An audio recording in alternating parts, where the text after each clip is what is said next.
Assalamualaikum everyone. I hope you are very well. Walaikum assalam. So okay हम अपनी class start करते हैं। Screen visible है।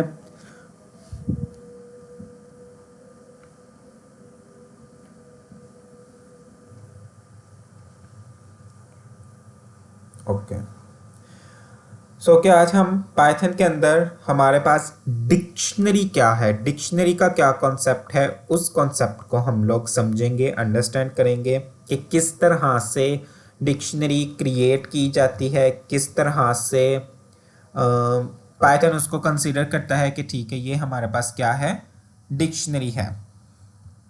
तो डिक्शनरी का हम लोग आज जो है वो कॉन्सेप्ट अंडरस्टैंड करेंगे। आपके साथ एक पिक्चर शेयर है।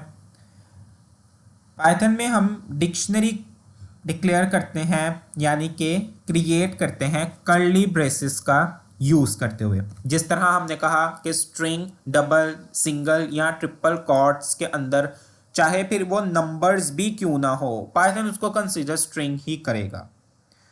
लिस्ट क्रिएट कर रहे हैं तो हमारे पास स्क्वायर ब्रैकेट्स आ जाती हैं, टपल क्रिएट कर रहे हैं तो पैरेंथेसिस आ जाती हैं। तो इसी तरह जो डिक्शनरी है वो भी हम लोग क्रिएट करते हैं कर्ली ब्रेसेस के अंदर की और वैल्यू का पेयर होता है। की और वैल्यू का पेयर यानी कि जब हमने कोई इंफॉर्मेशन क्रिएट करनी हो किसी एक पर्सन की, दो पर्सन की या मल्टीपल्स, हमने इंफॉर्मेशन क्रिएट करनी हो, then we should use dictionary in here. अगर एक और एग्जांपल इसकी ली जाए तो हमारे पास फॉर एग्जांपल है कि इंफॉर्मेशन तो आ गई है लेकिन चलें फ़ोन नंबर्स हैं, अगर हमारे पास हमारे फ़ोन के अंदर कॉन्टैक्ट्स हैं, अब वो एक कॉन्टैक्ट्स नहीं होते बल्कि मल्टीपल्स होते हैं। और फिर उसमें भी हमें तो डिस्प्ले नेम हो रहे होते हैं लेकिन उन नेम के अंदर हमारे पास नंबर्स होते हैं, वहाँ पर हिस्ट्री वगैरह होती है। तो ये एक पूरी इंफॉर्मेशन क्रिएट की गई है। तो अगर पाइथन में इस कॉन्सेप्ट का यूज़ करें तो हमारे पास फिर वो डिक्शनरी का यूज़ करते हुए हम क्रिएट करते हैं। कीज़ जो नेम आ जाते हैं हमारे पास और फिर उसी के रिगार्डलेस उनकी वैल्यूज़ आ जाती हैं। जिस तरह फॉर एग्जांपल अगर मुझे एक किसी पर्सन का एक रिकॉर्ड को क्रिएट करना है तो उसमें नाम, फ़ोन नंबर, फादर नेम, ये CNIC और सिटी, नेशनैलिटी, कंट्री, एजुकेशन, ठीक है, डेट ऑफ बर्थ, ये जो नाम अभी मैंने लिए हैं ये मेरे पास एज अ की यूज़ होंगी। लेकिन इनकी वैल्यूज़ जो नाम उस शख्स का होगा, जिस तरह अली है तो नेम की है, NAME नेम की है और उसकी वैल्यू क्या होगी, अली। यानी कि जब मैं क्रिएट करने के बाद अली को कॉल करना पड़ेगा तो मैं फिर नेम का यूज़ करूँगा, यानी की का यूज़ करते हुए हम उसकी वैल्यू को डिस्प्ले करवाते हैं। तो ये हमारे पास यहाँ पर कॉन्सेप्ट यूज़ होता है डिक्शनरी का, जिसमें की वैल्यू का पेयर हम लोग क्रिएट करते हैं। और फिर इसमें हम लोग मॉडिफिकेशंस भी कर सकते हैं, यानी कि यूँ कहा जा सकता है कि ये हमारे पास म्यूटेबल ही है। और हमेशा हमारे पास जो की है वो मोस्टली तो होनी चाहिए यूनिक, यूनिक की ही हमारे पास मौजूद होगी। ठीक है, इसके अंदर कीज़ डुप्लीकेट नहीं हो सकती। वो भी हम कॉन्सेप्ट देख लेंगे कि अगर चलें डुप्लीकेट हो भी जाए तो उससे क्या इफ़ेक्ट हमारी डिक्शनरी पे पड़ेगा। तो यहाँ पर सबसे पहले हम अपनी डिक्शनरी को क्रिएट करते हैं और क्रिएट करने के बाद फिर उसमें हम लोग अपने मेथड्स का यूज़ करेंगे। सो ओके, यहाँ पर हम अपनी डिक्शनरी क्रिएट करेंगे। डिक्शनरी का हमारे पास इटसेल्फ एक बिल्ट इन फंक्शन भी यूज़ होता है डिक्ट, लेकिन हम यहाँ पर खुद से डिक्शनरी को क्रिएट करेंगे और कर्ली ब्रेसेस एंटर प्रेस करेंगे तो एक स्टार्ट में कर्ली ब्रेसेस आ गई है एंड पे, और यहाँ पर वो मुझे बाय डिफ़ॉल्ट कर्सर मेरा जहाँ पे ब्लिंक कर रहा है यहीं पे सिंगल या डबल कोट्स जब भी की हमारे पास होगी, तो जिस तरह मैंने कहा कि चले मुझे नेम की करनी है तो की और उसकी वैल्यू को सेपरेट करने के लिए हम कॉलन का यूज़ करेंगे। तो यहाँ पर देखें उसने मुझे कुछ ऑटोमेटिकली यहाँ पर दे दी है वैल्यू। अब की एज की जो वैल्यू है वो मेरे पास जाहिर सी बात है इंटीजर है तो उसको तो हम डबल कोट्स में नहीं लिखेंगे। तो चलिए ये एक मैंने यहाँ पर डिक्शनरी अपनी क्रिएट कर ली है। हम यहाँ पर अपनी डिक्शनरी को भी कॉल करेंगे और इसकी हम टाइप भी चेक कर लेते हैं, इसकी टाइप और साथ ही साथ लेंथ भी अगर हमारे पास ठीक है। तो इसको हम रन करेंगे, टाइम लेगा, कनेक्ट करेगा। हमारे यहाँ पर वो कर्नल के साथ उसको क्या करेगा, कनेक्ट करेगा, जो इस कोड को रन करेगा, एग्जीक्यूट करेगा। सो ओके, यहाँ पर देखें उसने मुझे ये जो लेंथ बताई है, उसने मुझे टोटल यहाँ पर की और उसकी वैल्यूज बताई हैं कि टोटल 3 है। फिर डिक्शनरी में जिस तरह से हमने क्रिएट की थी वैसे ही डिस्प्ले हुई है, और क्लास भी उसने क्या कही है, डिक्ट। तो इसका मतलब है ये मेरे पास डिक्शनरी है। अच्छा, अब एग्जिस्टिंग डिक्शनरी में से मुझे किसी भी की को कॉल करना हो या उसकी वैल्यू को मुझे कॉल करना हो, तो हम वहाँ पर की का ही यूज़ करते हैं।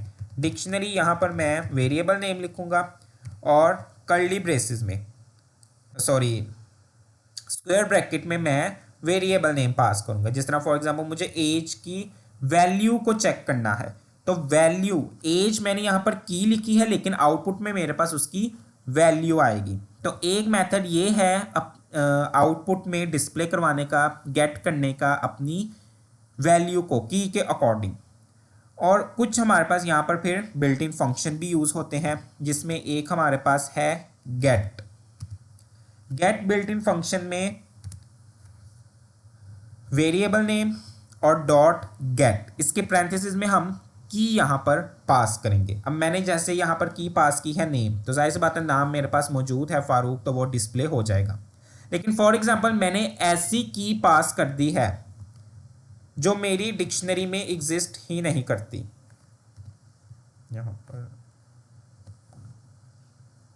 यहाँ पर चले मैं ऐसी की पास कर देता हूँ। फॉर एग्जांपल यहाँ पर पास कर दी है मैंने कंट्री। तो अब चूंकि कंट्री तो मेरे पास इस की के इस डिक्शनरी के अंदर नहीं है मौजूद, तो देखते हैं कि क्या हमारे पास एरर वगैरह आएगा। तो कुछ एरर नहीं आया, लेकिन कुछ आउटपुट भी हमारे पास डिस्प्ले नहीं हुई। तो ऐसे फंक्शन के लिए, यानी कि ये जो गेट मेथड है, अगर हम इस मेथड के पैरेंथेसिस में ऐसी की पास कर दें जो मेरी डिक्शनरी में मौजूद नहीं होगी, एरर बिल्कुल नहीं आएगा, लेकिन आउटपुट भी कुछ यहाँ पर शो नहीं होगी। लेकिन मुझे एक मैसेज डिस्प्ले करवाना है कि अगर ये की मेरी नहीं है मौजूद डिक्शनरी में, लेकिन फिर भी मुझे एक मैसेज ज़रूर डिस्प्ले हो, तो उसके लिए फिर हम यहाँ पर गेट का ही यूज़ करते हैं, लेकिन इसमें हम कॉमा लगाकर एक और यहाँ पर आर्ग्यूमेंट पास करेंगे। मैं यहाँ पर लिख देता हूँ नॉट फाउंड, कि अगर मेरी डिक्शनरी में ये कंट्री नाम की नहीं होगी मौजूद, तो मुझे एटलीस्ट आउटपुट में कुछ ना तो कुछ डिस्प्ले हो, जिसको पढ़कर हमें पता चल सके कि ठीक है ये मेथड ये चीज़ मेरी डिक्शनरी के अंदर मौजूद नहीं है। तो उसके लिए मैंने यहाँ पर लिख दिया है नॉट फाउंड, ठीक है। लेकिन यहीं पे अगर मैं नेम का यूज़ कर लूँ तो फिर मेरे पास यहाँ पर आउटपुट जाहिर सी बात है नेम ही आएगी, क्योंकि नेम मेरी डिक्शनरी में मौजूद होगा। चले यहाँ पर एज लिख लेता हूँ, तो फिर मेरे पास वो नॉट फाउंड लिखा हुआ नहीं आएगा। यह समटाइम्स होता है कि ऐसी हम लोग की दे देते हैं जो एग्जिस्ट नहीं करती, तो फिर मैसेज डिस्प्ले करवाने के लिए हम यहाँ पर लिख देंगे आगे नॉट फाउंड या फिर नहीं है मौजूद। तो ये हमारे पास यहाँ पर यूज़ हो रहा था गेट का मेथड। अच्छा, अब अगर मुझे मेरी जितनी भी डिक्शनरी के अंदर कीज़ और वैल्यूज़ मौजूद हैं उनका मुझे चाहिए पेयर की फॉर्म में आउटपुट डिस्प्ले करवाने के लिए यहाँ पर हम यूज़ करेंगे आइटम्स का मेथड। आइटम्स में वो मुझे बाय डिफ़ॉल्ट लिस्ट की फॉर्म में मेरी जितनी भी कीज़ होंगी और उन्हीं के रिगार्डलेस वैल्यूज़ होंगी वो डिस्प्ले करवाएगा। यानी कहीं हमने ऊपर बहुत डिक्शनरी जो है वो क्रिएट कर ली है, लेकिन अब नीचे आने के बाद हम देखना चाह रहे हैं कि उसके अंदर कौन कौन सी वैल्यूज़ और कौन कौन सी कीज़ मौजूद थी। पेयर में देखना है तो फिर आइटम्स का यहाँ पर यूज़ करेंगे। तो देखें ये मेरे पास ये स्क्वायर ब्रैकेट लगी हुई है, इसलिए स्क्वायर ब्रैकेट के अंदर टपल्स की फॉर्म में यहाँ पर ये मेरे पास कीज़ मौजूद हैं। ये पहली की और ये इसकी वैल्यू, ये सेकंड की, ये उसकी वैल्यू, और ये थर्ड की और उसकी वैल्यू। तो 2 मेथड्स बल्कि 3 हमारे पास यूज़ होते हैं कि अगर यहाँ पर हम सिर्फ स्क्वायर ब्रैकेट के अंदर हम अपनी की पास करेंगे तो उसकी वैल्यू डिस्प्ले हो जाएगी। गेट का यूज़ करते हुए अगर हम अपनी की पास करेंगे तब भी उसकी वैल्यू डिस्प्ले होगी। लेकिन अगर हमने बाय डिफ़ॉल्ट ऐसी गेट का यूज़ करते हुए ऐसी की पास कर दी जो एग्जिस्ट नहीं करती, तो फिर उसके लिए हम यहाँ पर एक सेकेंड आर्गूमेंट पास करेंगे नॉट फाउंड या फिर मौजूद नहीं है कोई भी मैसेज हमने लिखना हो तो वो हम यहाँ पर पास कर देंगे, फिर हमारे पास वही मैसेज डिस्प्ले होगा। और थर्ड है आइटम्स, कि आइटम्स में वो पेयर्स की फॉर्म में आउटपुट डिस्प्ले करवाता है। नेक्स्ट है यहाँ पर हमारे पास मेथड यूज होता है कीज का। मुझे अगर सिर्फ अपनी डिक्शनरी में मौजूद कीज को चेक करना है। अच्छा, यहाँ पर एक और अगर मैं बात बताऊं कि अगर हम लोग डिक्शनरी की फॉर्म में जिस तरह के मैंने बताया कि रिकॉर्ड को इंसर्ट करते हैं जिसमें हमारे पास इंफॉर्मेशन मौजूद होती है, तो डिक्शनरी से ही हम अपने टेबल्स को क्रिएट करने के लिए भी ये कॉन्सेप्ट यूज़ करते हैं। अब हमारे पास जो डेटा मौजूद होता है वो टेबुलर फॉर्म में होता है, यानी रोज और कॉलम्स की फॉर्म में होता है। तो अगर डिक्शनरी के वहाँ पे एग्जांपल दूं तो रोज हमारे पास होंगी वैल्यूज़, और जो कॉलम होते हैं टेबल के अंदर उनका डिक्शनरी के साथ लिंक होगा, वो कीज होंगी। समझ आ रही है मेरी बात? कि यहाँ पर जो कीज है नेम, एज और जेंडर, ये मेरे पास अगर मैं टेबल में कन्वर्ट करना चाहूँ तो ये नेम, एज और जेंडर ये मेरे पास कॉलम नेम होंगे जो इस वक्त डिक्शनरी में कीज हैं, और उसकी वैल्यूज़ वो चाहे एक हों या मल्टीपल्स हों वो मेरे पास होंगी रोज, रिकॉर्ड्स होंगे। ठीक है, तो वहाँ पर हमारे पास ये मेथड भी यूज़ हो सकता है। अभी तो यहाँ पर चले मैंने एक एक की यूज़ की है, एक एक वैल्यू ली है, अभी हम मल्टीपल वैल्यूज़ भी आगे क्रिएट करते हैं। तो यहाँ पर डिक्शनरी डॉट कीज़ और पैरेंथेसिस में मैं कीज़ का मेथड यूज़ कर रहा हूँ जो सिर्फ मेरी डिक्शनरी में कितनी कीज़ मौजूद होंगी, कौन कौन सी होगी, वो यहाँ पर डिस्प्ले मुझे करवाएगा। और इसी तरह अगर मुझे सिर्फ वैल्यूज़ देखनी है, यानी कि हम लोग लॉन्ग टाइम तक हम ये रिमेंबर नहीं रख सकते कि कौन सी की है, कितनी कीज़ हैं, टोटल कितनी वैल्यूज़ हैं, तो फिर उसके लिए हम ये मेथड्स यहाँ पर यूज़ करते हैं। तो वैल्यूज़ में मेरे पास उन्हीं की के रिगार्डलेस वैल्यूज़ यहाँ पर डिस्प्ले हो जाएंगी। ओके, नेक्स्ट मेथड है हमारा कि अगर हमने अपने रिकॉर्ड्स को क्या करना है, अपडेट करना है। अब यहाँ पर हम अपडेट या फिर मॉडिफाई करेंगे। यहाँ पे मैं मॉडिफाई लिख देता हूँ। ओके, यहाँ पर अब मैंने अगर मॉडिफाई करना है तो इसके भी दो मेथड्स हैं। पहला मेथड यहाँ पर इसलिए मैंने मॉडिफाई ही लिखा है कि उसमें सिंपल मेथड है कि डिक्शनरी का नेम और स्क्वायर ब्रैकेट के अंदर की नेम।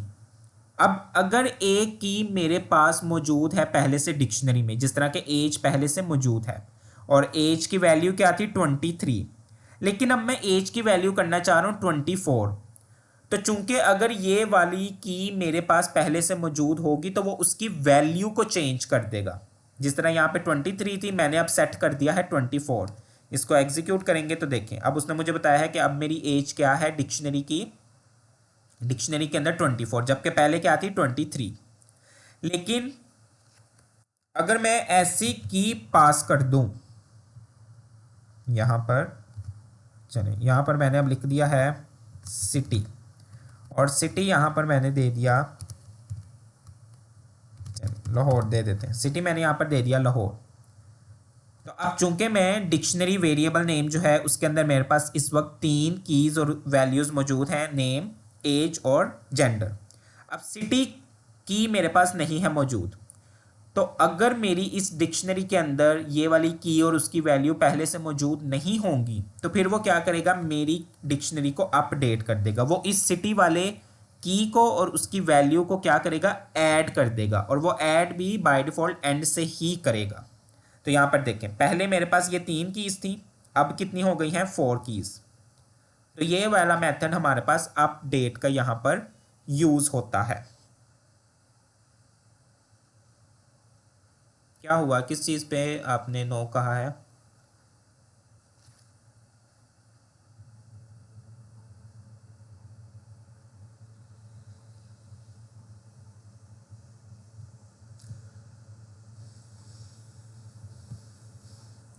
ओके, क्लियर है। तो अपडेट मेथड में अभी जो सिंपल वाला मेथड है, अगर मेरी की एग्जिस्ट नहीं करती होगी डिक्शनरी के अंदर तो फिर वो क्या करेगा, उसको ऐड कर देगा, उसकी वैल्यू को भी ऐड कर देगा। लेकिन मैंने एक ऐसी की को अपडेट कर रहा हूँ, यानी कि उसकी वैल्यू को अपडेट कर रहा हूँ जो पहले से मौजूद है, तो वो की सेम एग्जैक्ट वहीं उसी जगह पे उसी पोजीशन पे मौजूद रहेगी, लेकिन सिर्फ उसकी वैल्यू को क्या करेगा, चेंज कर देगा। जिस तरह एज है, तो एज पहले मेरे पास मौजूद थी 23, लेकिन यहाँ पे मैंने दोबारा से सेट कर दी है 24, तो एज वाला वेरिएबल सॉरी की उसी तरह से रहेगी, उसकी सिर्फ वैल्यू को वो चेंज कर देगा। लेकिन चूंकि सिटी मेरे पास नहीं था मौजूद, तो उसने उसको क्या कर दिया, मेरे रिकॉर्ड के अंदर, डिक्शनरी के अंदर इंसर्ट कर दिया है। और नेक्स्ट हमारे पास मेथड है एक अपडेट का, यहाँ पर यूज़ होता है। ये तो सिंपल सा मेथड था, यहाँ पर अपडेट का भी मेथड यूज़ होता है, जिसमें हम डिक्शनरी की ही फॉर्म में वैल्यूज़ को क्या करते हैं, चेंज करते हैं। मैंने यहाँ पर कह दिया कि मेरी डिक्शनरी को क्या कर दो, चेंज कर दो, बल्कि यहाँ पर मैं एक नई डिक्शनरी क्रिएट कर लेता हूँ, डिक्शनरी 1, ठीक है, इक्वल कर्ली ब्रेसेस। यहाँ पर ये मेरे पास एम्प्टी डिक्शनरी है, तो एम्प्टी डिक्शनरी है, उसके अंदर मैंने क्या कर दिया है, अपडेट कर दिया। अब जाहिर सी बात है ना, इस एम्प्टी डिक्शनरी में जाहिर सी बात है खाली है, ना नेम है ना एज है, कुछ भी नहीं है, तो ये इसको क्या करेगा, नेम अली एज 25 को इस डिक्शनरी के अंदर स्टोर कर देगा, ऐड कर देगा। तो ये मेरे पास एक नई डिक्शनरी क्रिएट हो चुकी है, यानी ये भी एक तरह की अपडेट ही हो चुकी है। Is it clear? तो ये अपडेट के हमारे पास मेथड यहाँ पे यूज़ होते हैं कि अपनी एग्जिस्टिंग डिक्शनरी को हम लोग चेंज वगैरह कर सकते हैं। इसका मतलब है कि ये म्यूटेबल है।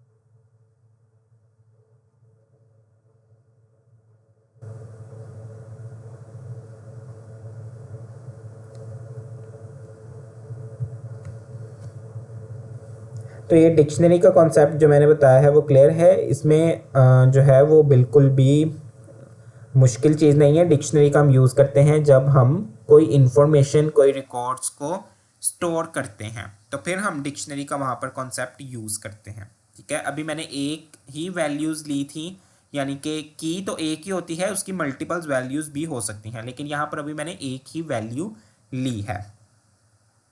सो अगर मैंने यहाँ पर अपनी डिक्शनरी को डिलीट करना हो, क्लियर करना हो, तो उसके लिए क्लियर का ही मेथड यूज़ होता है।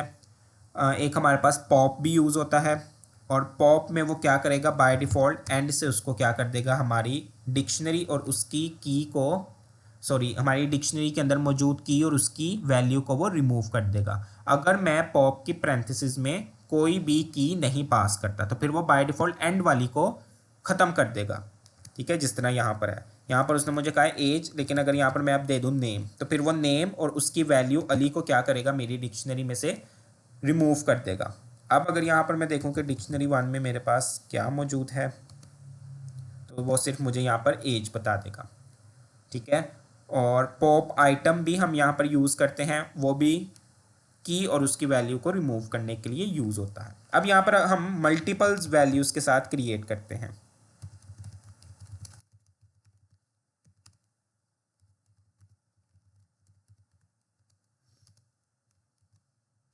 यहाँ पर ये मेरे पास मल्टीपल्स अब यहाँ पर वैल्यूज़ होंगी। चलिए पहले यहाँ पे मैं ले लेता हूँ, बल्कि यहाँ पर मैं पहले आईडी ले लेता हूँ। मल्टीपल्स वैल्यूज़ हैं तो उसके लिए हम लिस्ट का यूज़ करेंगे, क्योंकि लिस्ट का जो कॉन्सेप्ट हम लोगों ने पढ़ा था कि मल्टीपल्स डेटा टाइप्स की वैल्यूज़ एक वक्त में एक ही वेरिएबल में स्टोर करने के लिए लिस्ट का कॉन्सेप्ट यूज़ करते हैं। तो इसी तरह यहाँ पर हम लिस्ट का यूज़ करेंगे। आईडी की है कॉलन, और फिर उसके अंदर मेरे पास आईडीज आ जाएंगी 1, 2, 3, 4 और 5। ये मेरे पास 5 वैल्यूज़ हैं।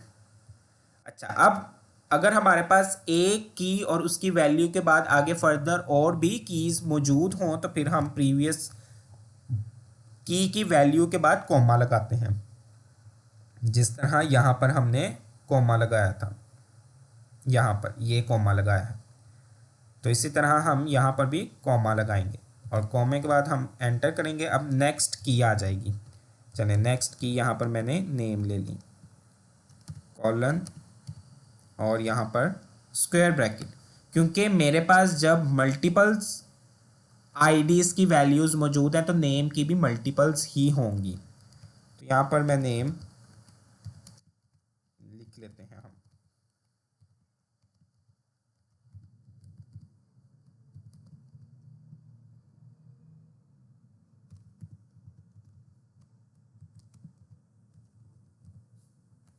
ओके, यहाँ पर ये मेरे पास 5 क्या आ गई हैं, मल्टीपल्स वैल्यूज़।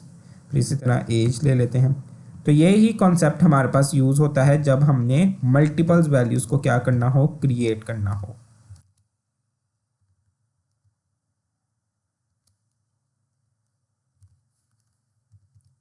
और इसी तरह यहाँ पर अब हम जेंडर,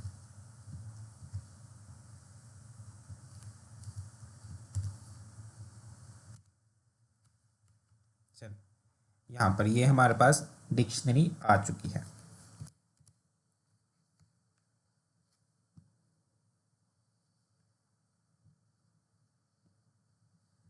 सो ये मेरे पास मल्टीपल्स जब हमने वैल्यूज़ को क्रिएट करना, और जो अभी मैंने आपको एग्जांपल भी दी थी, एक टेबुलर डेटा के साथ मैंने जो इस डिक्शनरी को जॉइन किया था, मर्ज किया था, एग्जांपल दी थी, तो उसमें इसी तरह से कॉन्सेप्ट यूज़ होता है कि ये जो कीज़ हैं आईडी, नेम, एज, जेंडर, ये कॉलम नेम्स होते हैं।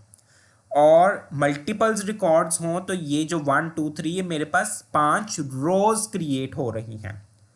तो यहाँ पर हमारे पास ये कॉन्सेप्ट जो है वो मल्टीपल्स वैल्यूज़ की डिक्शनरी का यूज़ होता है। अब टेबल में कन्वर्ट करने के लिए हम आगे वो हमारे पास लाइब्रेरीज भी आ जाती हैं जो यूज़ होती हैं। उसका चलें छोटा सा यहाँ पर एक डेमो भी बता देता हूँ। इंपोर्ट, यहाँ पर हम एक लाइब्रेरी इंपोर्ट करेंगे, पैंडास। इसको हम पहले रन करते हैं। देखें, गूगल कोलैब को यूज़ करने का ये भी एक पर्पज़ है कि हमें किसी भी तरह की लाइब्रेरी को, किसी भी तरह के मॉड्यूल को इंस्टॉल करने की ज़रूरत नहीं पड़ेगी, क्योंकि क्लाउड बेस है। बैकएंड पे ये तमाम फाइल्स, तमाम चीज़ें पहले से मौजूद हैं, हम जस्ट यहाँ पर कॉल करेंगे। ठीक है, तो यहाँ पर भी सिर्फ एक यहाँ पर छोटा सा मैं डेमो दे रहा हूँ आपको कि इस डेटा को हम किस तरह से इसका यूज़ करते हुए पांडास का हम यहाँ पर बल्कि पांडास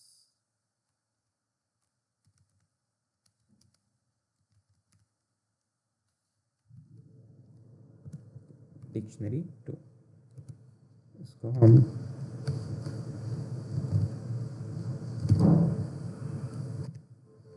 और यहाँ पर ये देखें।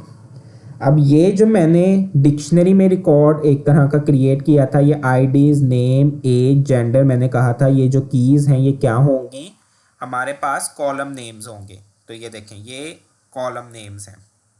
और जो इसकी ये मल्टीपल्स वैल्यूज़ हैं 1। अच्छा, अब ये जो पहली वैल्यू है आईडी की, ये लिंक होगी, ये कनेक्ट होगी ऑटोमेटिकली नेम के पहले वाली वैल्यू के साथ, अली के साथ। उसकी अली की एज भी एज वाली की के अंदर पहली वैल्यू अली की ही एज होगी, और जेंडर भी उसका वही होगा। सेकंड वाला सेकंड रिकॉर्ड हर एक के यहाँ पर मैच होंगे। तो ये देखें, आईडी 1 नाम अली, एज 20, जेंडर मेल, आगे ये फर्दर मेरे पास यहाँ पर रिकॉर्ड्स आ गए हैं।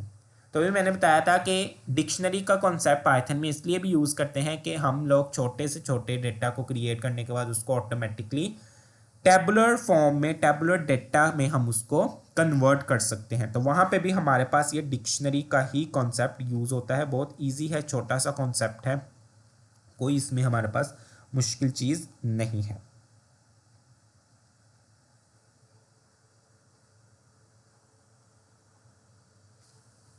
Is it clear? ये मैंने यहाँ पर एक आपको एग्जाम्पल भी दिखा दी है।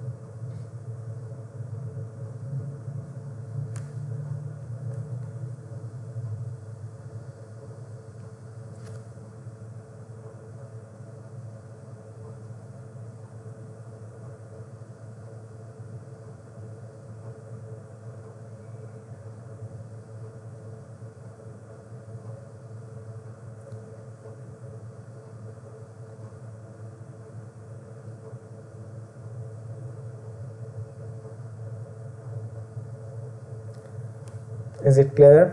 सो ये हमारे पास एज अ डाटा स्ट्रक्चर यहाँ पर यूज़ होते हैं मेथड्स, और इंटरव्यू के लिहाज से भी ये हमारे पास पावरफुल टॉपिक्स हैं। ठीक है कि आगे चल के लाइब्रेरीज वगैरह पे तो हमारी चीज़ें यूज़ होंगी ही होंगी, लेकिन उससे पहले ये भी चीज़ें हमारे पास बहुत पावरफुल रहती हैं कि डिक्शनरी क्या है, किस तरह से क्रिएट करते हैं, इसके अंदर टप्पल्स क्या है, उनको क्यों यूज़ किया जाता है, किस पर्पज़ के लिए यूज़ किया जाता है, कब वो ज़्यादा हेल्पफुल रहते हैं, एडवांटेजेस क्या हैं उसके, और बेनिफिट्स क्या हैं, डिसएडवांटेजेस क्या है, फिर लिस्ट क्या है। ठीक है, तो ये सारी चीज़ें हमारे पास इसी से रिलेटेड यूज़ होती हैं।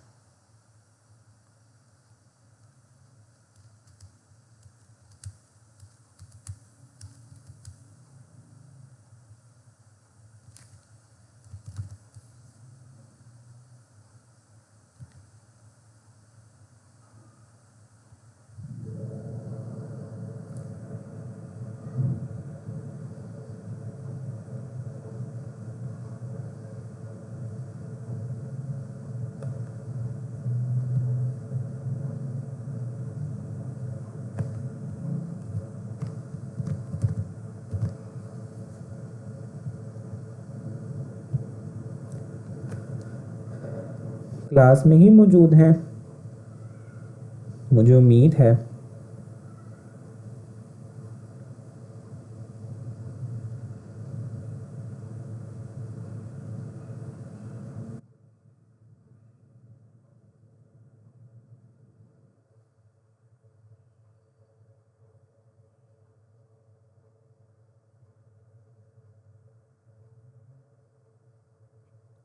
यहाँ पे क्लास को एंड कर देना चाहिए।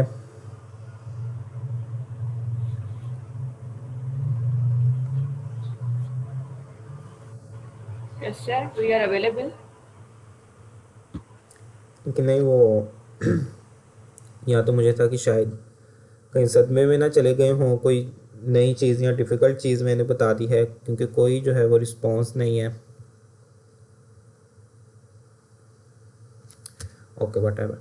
नेक्स्ट हमारे पास जो है वो सेट्स है। ये बहुत हमारे पास यूज़फुल मेथड्स हैं। तो सेट्स हमारे पास यूज़ होते हैं जब हमने यूनिक वैल्यूज़ फाइंड आउट करनी हो। ठीक है, तो उसमें हमारे पास जो मोस्टली यूज़ होता है वो सेट का बिल्ट इन फंक्शन यूज़ होता है। यानी कि अगर आपको कह दिया जाए, आपको एक लिस्ट दी जाए और वहाँ पे कहा जाए कि इसमें यूनिक एलिमेंट्स फाइंड आउट करें, तो किसी भी तरह के लूप की ज़रूरत नहीं है, मेंबरशिप की ज़रूरत उसमें कंडीशन के लिए नहीं पड़ेगी। हम जस्ट उसमें क्या करेंगे, सेट का यूज़ कर लेंगे, क्योंकि सेट ऑटोमेटिकली ही हमें यूनिक वैल्यूज़ देता है। ठीक है, सेट का कॉन्सेप्ट वही हमारे पास है जो हम लोग अपनी क्लासेस में बहुत बार हम लोग पढ़ चुके हैं। तो यहाँ पर इसकी कुछ प्रॉपर्टीज़ भी देख लेते हैं कि क्या कहती हैं, किस तरह है, क्या हमारे पास यूज़ होती हैं। अच्छा, सेट भी हम लोग क्रिएट करते हैं पाइथन में कर्ली ब्रेसेस का यूज़ करते हुए। अब यहाँ पर क्या डिफरेंस होगा हमारे पास, क्योंकि कर्ली ब्रेसेस में तो हम लोग डिक्शनरी को भी डिक्लेयर कर रहे हैं, कर्ली ब्रेसेस में हम लोग सेट को भी डिक्लेयर कर रहे हैं, तो क्या कोई डिफरेंस होगा?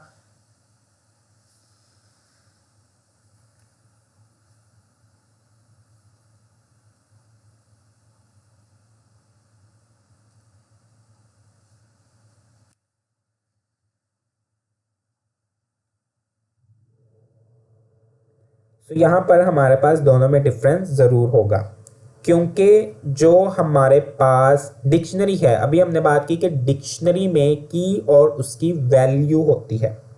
तो कर्ली ब्रेसेस के अंदर जब भी हम की और वैल्यू और दरमियान में कॉलन लगाते हैं तो पाइथन उसको ऑटोमेटिकली क्या कंसीडर कर लेता है कि ये डिक्शनरी है। लेकिन सेट में चूंकि ऐसा कोई कॉन्सेप्ट नहीं है की वैल्यू का, तो इसलिए वो उसको कर्ली ब्रेसेस के अंदर जब सिंपल मल्टीपल्स वैल्यूज होंगी तो वो उसको सेट कंसीडर करेगा। अच्छा, अनऑर्डर्ड होते हैं। अनऑर्डर्ड का मतलब है कि जिस तरह से हम सेट्स में एलिमेंट ऐड करते हैं, क्रिएट करते हैं सेट को, आउटपुट में उस तरह से बिल्कुल भी डिस्प्ले नहीं हो सकती, क्योंकि सेट चेंज होते रहते हैं। वो अपनी एलिमेंट्स को ऑटोमेटिकली चेंज करता रहता है। जितनी बार भी हम सेट कर्ली ब्रेसेस के अंदर मल्टीपल्स एलिमेंट्स को ऐड करें और उसको जितनी बार भी हम रन करेंगे वो हमें डिफरेंट ही आउटपुट देता जाएगा। तो इसका मतलब है ये अनऑर्डर्ड है और इसी से ऑटोमेटिकली पता चलता है कि ये अनचेंजेबल है, यानी इनको चेंज भी नहीं किया जा सकता।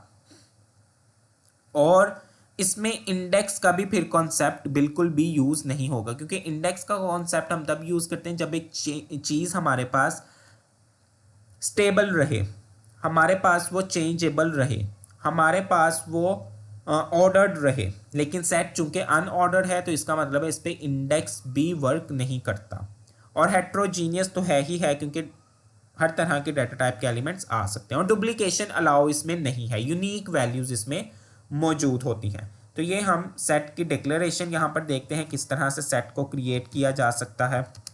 तो यहाँ पर एक बेस्ट वे ये भी होता है कि सेट का बिल्ट इन फंक्शन का यूज़ किया जाए और उसके पैरेंथेसिस में हम लोग लिस्ट में वैल्यूज़ दे दें। अब यहाँ पर चलें, लिस्ट में मैं कुछ डुप्लीकेट वैल्यूज़ भी दे देता हूँ। जिस तरह ये मैंने 4 3 डुप्लीकेट वैल्यू दे दी, यहाँ पर मैंने अली दे दिया, ट्रू फॉल्स ट्रू दे दिया, यहाँ पर मैंने पॉइंट्स वाली वैल्यूज़ दे दी। अब ये मैंने यहाँ पर बिल्ट इन फंक्शन का यूज़ करते हुए मैं अपनी इस लिस्ट को क्या कर रहा हूँ, सेट में कन्वर्ट कर रहा हूँ। तो यहाँ पर हम प्रिंट कर लेंगे सेट को और उसके बाद इसकी टाइप, ठीक है, टाइप और लेंथ।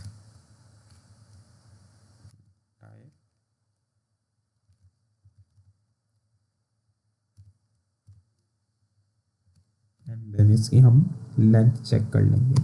तो यहाँ पर देखें, ये देखें, मैंने यहाँ पर सबसे पहले नंबर्स को रखा, फिर उसके बाद एक स्ट्रिंग थी, फिर ये 3 वैल्यूज़ बूलियंस की थी और एक मेरे पास यहाँ पर फ्लोट वाली वैल्यू थी। लेकिन आउटपुट में देखें, पहले फॉल्स आ गई, फिर नंबर्स आ गए और नंबर्स भी देखें यूनिक।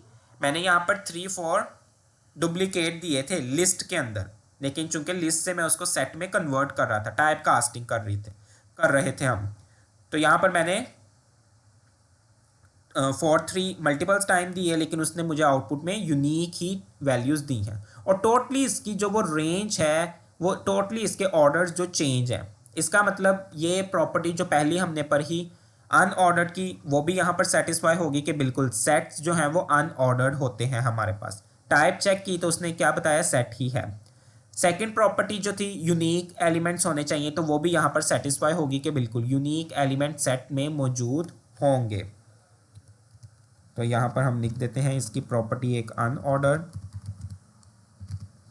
और सेकंड हमने यहाँ पर हेट्रोजीनियस जो पढ़ी थी वो भी हमारे पास बिल्कुल ठीक रही, और थर्ड थी allow duplication unique values.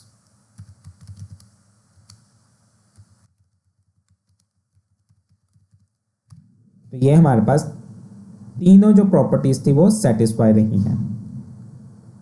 Next है कि हम यहाँ पर इंडेक्स का यूज़ करते हुए एलिमेंट्स को कॉल करते हैं कि क्या सेट के अंदर ये हो सकते हैं, पॉसिबल हो सकते हैं। तो मैंने यहाँ पर लिख लिया सेट 1 और स्क्वायर ब्रैकेट में 0 कि 0 इंडेक्स पे मेरे पास आउटपुट क्या आएगी, लेकिन मेरे पास आउटपुट नहीं बल्कि एरर आएगा।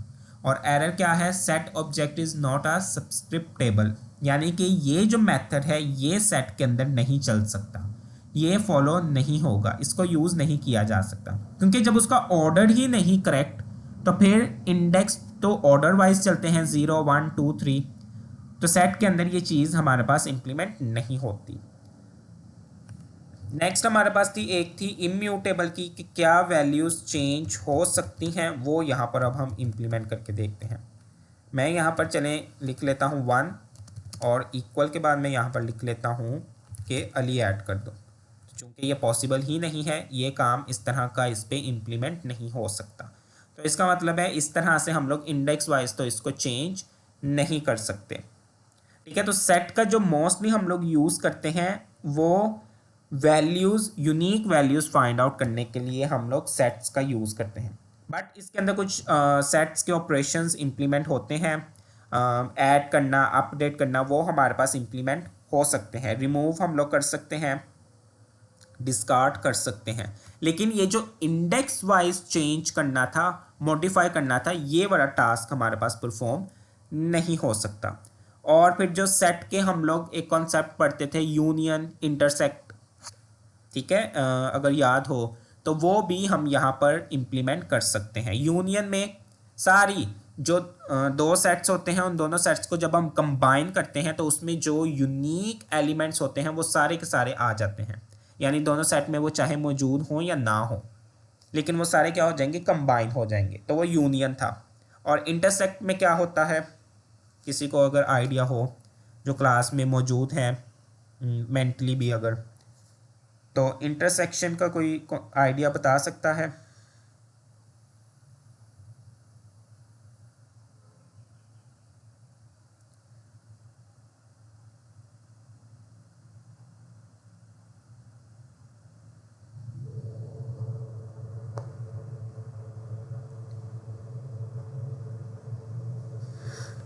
ओके, चले होपफुली कोई रिप्लाई तो आया। तो इंटरसेप्ट हम लोग यूज़ करते हैं जिसमें वो क्या करता है, कॉमन वैल्यू, एग्जैक्टली दोनों टेबल्स में जो कॉमन वैल्यूज़ होंगे सिर्फ वही आउटपुट में डिस्प्ले करवाएगा। तो ये चंद हमारे पास मेथड्स यूज़ होते हैं, उसी को हम यहाँ पर यूज़ कर लेते हैं। एक ऐड का मेथड है कि एक वक्त में एक ही वैल्यू हमारे पास ऐड हो सकती है सेट के अंदर। मैंने यहाँ पे 45 ऐड कर लिया। अब ये नहीं पता वो 45 कहाँ पे किस तरह से ऐड करेगा, स्टार्ट में करेगा, एंड में करेगा, लेकिन वो क्या करेगा, ऐड कर लेगा। यहाँ पर सेट 1 को कॉल करते हैं, तो देखें उसने 45 को ऐड कर लिया। अब देखें, अब उसने मुझे जो सेट दिया है, नंबर्स पहले आ गए हैं और स्ट्रिंग बाद में आ गई है, ट्रू फॉल्स यहाँ पर बाद में आ गया है, ठीक है। अब बुलियन वैल्यूज भी मैंने यहाँ पर मल्टीपल्स दी थी, लेकिन उसने एक ही कंसीडर की है। नेक्स्ट हमारे पास अपडेट मेथड है। अपडेट मेथड जिस तरह हमने स्ट्रिंग के अंदर, सॉरी लिस्ट के अंदर हमने एक्सटेंड का मेथड देखा था कि एक वक्त में मल्टीपल्स वैल्यूज़ हम लोग दे सकते हैं। तो वो यहाँ पर मैं अगर लिस्ट की फॉर्म में दे दूँ, ये तो पहले से ही मौजूद हैं, 50 दे दिया, 60, और चलिए यहाँ पे मैंने ट्रू लिख दिया।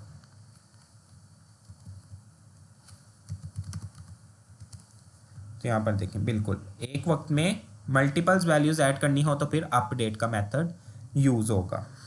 तो ये मेथड, रिमूव अगर हमने किसी वैल्यू को करना है तो उसके लिए हमारे पास रिमूव का मेथड यूज़ होगा। तो वो क्या करेगा, हमारी वैल्यू को रिमूव कर देगा। लेकिन अगर हमने ऐसी वैल्यू दे दी है जो मेरे सेट में मौजूद नहीं होगी, रिमूव, यहाँ पर मैंने लिख दिया सेट 1, ये देखें अब मैंने यहाँ पर लिख दिया है 45, तो चूंकि 45 मेरे सेट में मौजूद था तो उसने उसको रिमूव कर दिया है। लेकिन अगर यहीं पे मैं दे दूंगा सेट 1 डॉट रिमूव और यहाँ पर मैंने दे दिया है 0, तो चूंकि 0 मेरी इस सेट के अंदर मौजूद नहीं है तो फिर ये मुझे क्या दे देगा, एरर दे देगा, ठीक है। यहाँ पे तो चलिए एरर नहीं आया, अदरवाइज हमारे पास यहाँ पर एरर आ जाता है। अच्छा ठीक है, 0 को उसने यहाँ पर एक बूलियन वैल्यू थी फॉल्स, तो मैंने ये आपको बूलियन डेटा टाइप में बताया था कि ये जो फॉल्स है उसको 0 से भी रिप्रेजेंट किया जाता है और 1 को ट्रू से भी रिप्रेजेंट किया जाता है। तो उसने यहाँ पर 0 को क्या समझ लिया है, फॉल्स कंसीडर कर लिया है, क्योंकि यहाँ पे अगर हम अपने सेट को कॉल करें तो देखें अब वो फॉल वैल्यू जो पहले इस तरह से डिस्प्ले हो रही थी, अब वो यहाँ पर डिस्प्ले नहीं हो रही, तो उसने फॉल्स को 0 अंडरस्टैंड किया है, इसलिए उसने उसको रिमूव कर दिया है। अदरवाइज रिमूव वाले मेथड में सेट के ऊपर जब इम्प्लीमेंट करते हैं और पैरेंथेसिस में कोई ऐसा नंबर दे दिया जाए जो सेट में मौजूद ना हो, तो रिमूव मेथड में उसका एरर आ जाता है। जिस तरह यहाँ पे मैं दोबारा से इसको इम्प्लीमेंट कर देता हूँ, यहाँ पे मैं वैल्यू दे देता हूँ 100, तो देखें एरर आ गया है कि 100 मेरे पास लिस्ट में नहीं मौजूद, सॉरी सेट में। तो इस एरर से बचने के लिए हम फिर डिस्कार्ड का मेथड यूज़ करते हैं, ठीक है। अभी हो सकते हैं ये चीज़ें कुछ आपको मुश्किल यहाँ पे ना समझ आ रही हों, लेकिन जब आप इसकी खुद भी प्रैक्टिस करेंगे और इस लेक्चर को भी आप जब दोबारा से गो थ्रू ज़रा करेंगे तो इंशाल्लाह आपको ज़रूर इसकी समझ आ जाएगी कि ये कॉन्सेप्ट कहाँ पर किस तरह से इम्प्लीमेंट हो रहे हैं। जिस तरह के मैंने बताया कि सेट यूज़ तब करते हैं जब हमने specially unique records find out करने हो। ओके, तो इतना लंबा अगर कोड लिखने के बजाय हम सिर्फ सेट का यूज़ करते हुए अपना जो है वो काम सेकंड्स के अंदर कंप्लीट कर सकते हैं। ओके, जिस तरह यहाँ पे देखें, मैंने जब वैल्यू दी, यहाँ पर मैंने वैल्यू किस में दी, लिस्ट के अंदर दी थी, और उसके अंदर मेरे पास डुप्लीकेट वैल्यूज़ भी मौजूद थी। लेकिन साथ ही जब मैंने टाइप कास्टिंग कर दी सेट की, तो उसने इस लिस्ट डेटा टाइप को किस में कन्वर्ट किया, सेट में, और ऑटोमेटिकली आउटपुट में सिर्फ यूनिक वैल्यूज़ आ चुकी हैं। तो उसके लिए फिर हम सेट का यूज़ करते हैं। अच्छा, डिस्कार्ड में हम लोग यूज़ करते हैं कि अगर मैं एक ऐसी वैल्यू दे दूं जो मेरे डेटा में, मेरे सेट में ना मौजूद हो, तो मेरे पास किसी भी तरह का एरर नहीं आएगा। तो डिस्कार्ड और रिमूव में यही डिफरेंस है, दोनों जो मेथड्स हैं वो वैल्यूज़ को डिलीट करने के लिए ही यूज़ होते हैं। लेकिन डिफरेंस ये है कि रिमूव की पैरेंथेसिस में अगर हम ऐसी वैल्यू पास कर दें जो एग्जिस्ट ना करती हो हमारे सेट के अंदर, तो फिर एरर जनरेट होता है, और उसी एरर को फेस ना करने के लिए, उसी एरर से बचने के लिए हम डिस्कार्ड का यूज़ करते हैं। Okay, is it clear? तो डिस्कार्ड में हम अगर उसके पैरेंथेसिस में हम ऐसी वैल्यू दे दें जो सेट में ना मौजूद हो, तो वो एरर हमें शो नहीं करवाता।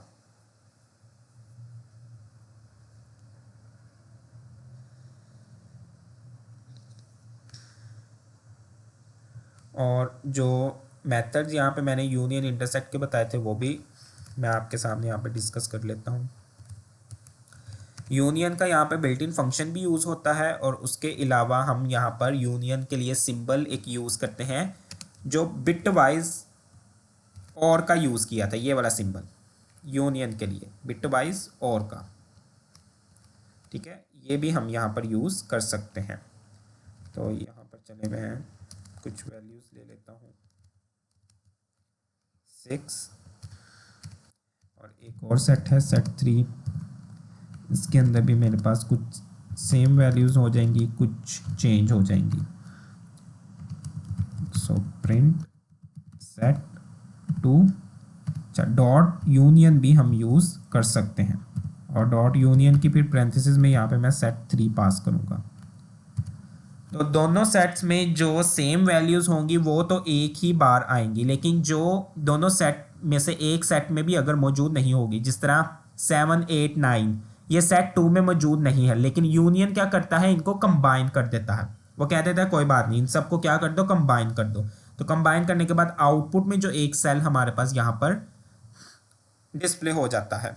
और इंटरसेक्ट या फिर इंटरसेक्शन, इसके लिए हमारे पास जो सिंबल यूज़ होता है वो बिटवाइज एंड का यूज़ होता है। और यहाँ पर जस्ट मैं प्रिंट का यूज़ कर लेता हूँ सेट 2, यहाँ पर डॉट हम इंटरसेक्शन भी यूज़ कर सकते हैं, इंटरसेक्शन, और उसके अलावा हम यहाँ पर डायरेक्टली इनका ये सिंबल भी यूज़ कर सकते हैं। तो दोनों का आंसर सेम होगा। अच्छा, इंटरसेक्ट में जो दोनों सेट्स के अंदर सेम वैल्यूज़ होंगी, कॉमन वैल्यूज़ होंगी, वही आउटपुट में डिस्प्ले होंगी। जिस तरह सेट 2 में 1, 2, सेट 3 में भी 1, 2 मौजूद है, तो आउटपुट में भी 1, 2 आ गया। और साथ 3, 4, 5 नहीं मौजूद, क्योंकि एक सेट के अंदर है, दूसरे सेट में नहीं है, लेकिन 6 दोनों सेट्स में है, तो 6 भी जो कॉमन वैल्यूज़ होंगी इंटरसेक्शन में सिर्फ आउटपुट में हमें वही डिस्प्ले होंगी। So is it clear? ये क्लियर है सेट्स के कॉन्सेप्ट, डिक्शनरी के कॉन्सेप्ट जो, और उसके साथ मैंने आपको एग्जांपल्स भी बताई हैं कि इनका यूज़ कहाँ पे किया जाता है। अच्छा, सेट की मैं आपको एक और बहुत इजी एग्जांपल है, डेली लाइफ से में भी होती होगी, इसमें आपको एक पोर्टल की एग्जांपल दे देता हूँ। स्टूडेंट पोर्टल कह दें आप, या फिर एम्प्लॉय या टीचर, कोई भी आप वहाँ पे पोर्टल कह सकते हैं, वेबसाइट कह सकते हैं, कि उसके एडमिन ने अगर ये चेक करना है कि मॉर्निंग टाइम और इवनिंग टाइम किन किन स्टूडेंट्स ने हमारे पोर्टल को एक्सेस किया है, तो दोनों टाइमिंग के स्टूडेंट्स को मर्ज करने के लिए कि एक बार अगर दोनों में से एक बार भी किसी स्टूडेंट ने हमारे पोर्टल को या अपने पोर्टल को, अपने लॉगिन को एक्सेस किया है, उसके रिकॉर्ड को चेक करने के लिए फिर वो सेट का यूज़ करेंगे, लेकिन उसमें यूनियन का यूज़ किया जाएगा, क्योंकि यूनियन में मॉर्निंग शिफ्ट वाले के भी नाम आ जाएंगे जिन्होंने चाहे मॉर्निंग में किया हो एक्सेस पोर्टल को या इवनिंग में किया हो। तो दोनों सेक्शंस के स्टूडेंट्स के नाम या रोल नंबर वट वो आउटपुट में डिस्प्ले हो जाएंगे। तो उसके लिए सेट यूज़ किया जाएगा यूनियन का मेथड। लेकिन अगर ये चेक करना है कि सिर्फ उन स्टूडेंट्स के नाम मुझे आउटपुट में चाहिए जिन स्टूडेंट्स ने मॉर्निंग में भी और इवनिंग में भी यानी दोनों टाइमिंग में पोर्टल को एक्सेस किया है, सिर्फ मुझे उन स्टूडेंट्स के रिकॉर्ड्स को देखना है या नाम देखने हैं, तो फिर मैं सेट इंटरसेप्शन का यूज़ करूँगा क्योंकि उसमें मेरे पास दोनों सेट्स में उन स्टूडेंट्स के नेम मौजूद होंगे।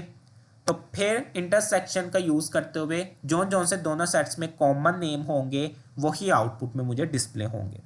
तो ये कॉन्सेप्ट आई होप कि आप लोगों को समझ आया होगा कि वहाँ पर फिर हम लोग सेट्स का यूज़ करेंगे। Is it clear?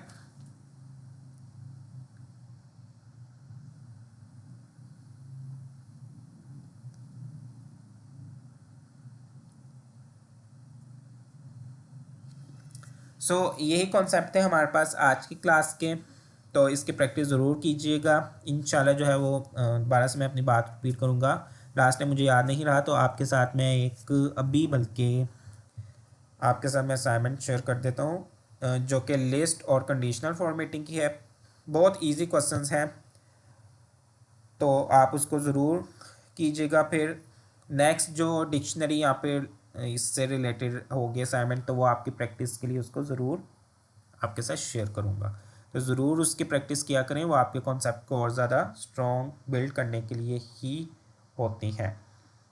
कि अगर कोई क्वेश्चन नहीं है तो फिर हम अपनी क्लास को एंड करते हैं। Take care of your self. अल्लाह हाफिज़।